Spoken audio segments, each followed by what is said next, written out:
otros temas también preocupantes de los que hablar, estos se vinculan a la medicina, así que vamos a dar la bienvenida, por supuesto, a nuestra querida Paola del Carpio de la Red de Estudios para el Desarrollo, porque ahora mismo estamos hablando de muchos pacientes en riesgo, pacientes con enfermedades crónicas como diabetes, como hipertensión, personas que viven con VIH y que no consiguen algo esencial, la medicina. Paola, buenos días. Fátima, buenos días. Lamentablemente esta es una realidad en nuestro país usual, hablamos usualmente de esto, pero en este momento se han venido haciendo muchas denuncias de escasez de medicamentos, sobre todo en la parte del sector público, lo que atiende el MINSA, los gobiernos regionales, que es donde está la mayor parte de afiliados. Recordemos que nosotros tenemos esto del aseguramiento universal, técnicamente todos estamos cubiertos, técnicamente todos vamos a ser atendidos gratis, pero ¿qué pasa? La cola para llegar, o llega si no hay la medicina, que es lo que vamos a hablar justamente ahora, ¿no? O el especialista. Entonces, ¿qué viene pasando? Cuando un peruano tiene una dolencia o tiene cualquier síntoma, solo la mitad decide tomar alguna acción. O sea, solo la mitad dice, ok, voy a ir al médico, voy a ir a la farmacia. La otra mitad lo deja ahí, ve, espera a mejorarse. Sí. Ya, de esa mitad, el 47%, que es prácticamente otra mitad, busca atención médica en un establecimiento de salud. Solo es un poquito de la gente que busca finalmente atención médica en el establecimiento de salud. El resto va dice voy directamente a la farmacia u otros. Ni siquiera graves, pero simplemente no hace todo el trajín de estar yendo a la cola, porque es tan difícil a veces conseguir cita. El principal motivo para esto es cuánto tiempo les toma finalmente atenderse. De acuerdo. Pero ¿qué significa esto? Que tienen que sacar de su bolsillo cuando están asegurados. ¿No? Y muchos de estos son personas con recursos muy bajos. De acuerdo. ¿No?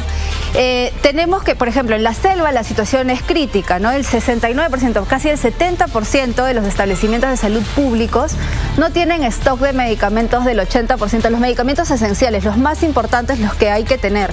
A nivel nacional, esto es 28%, es un poco menos, pero de todas formas es preocupante porque deberíamos estar hablando de un sistema que nos permite acceder sobre todo a los medicamentos más esenciales a todos.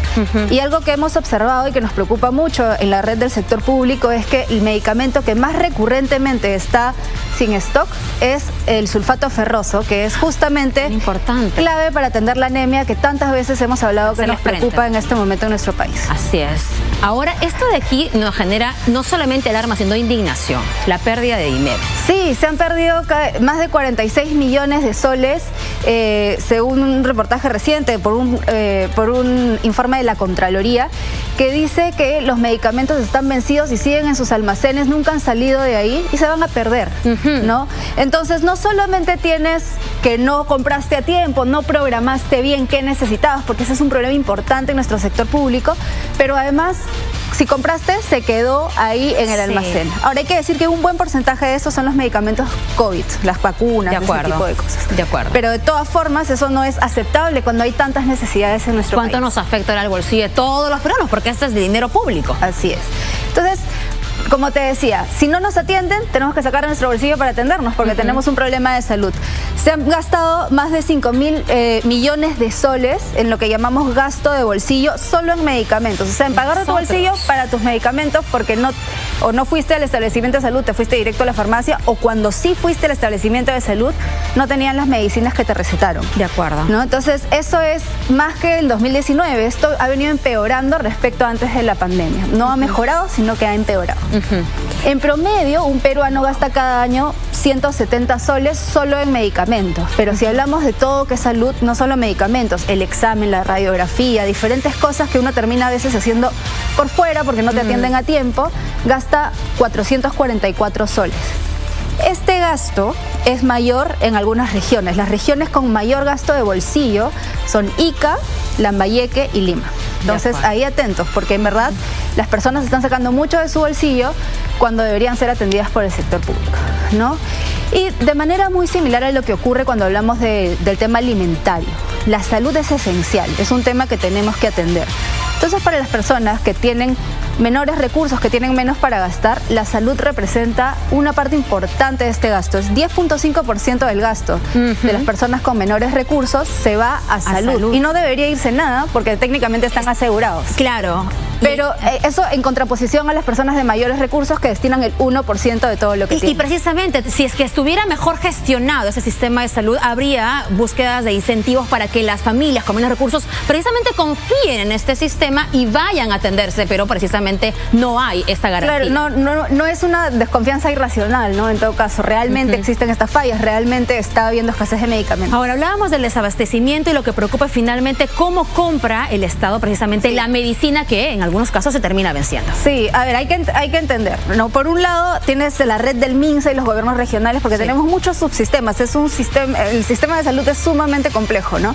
Y ahí el encargado de la compra se llama Cenares, ¿no? Debe hacer una compra centralizada, pero esta está basada en la programación que hace tanto el MINSA como los gobiernos regionales, que supuestamente a tiempo deben enviar esta programación. Necesito estos medicamentos para esta fecha. Esto no siempre ocurre, no siempre se programa bien.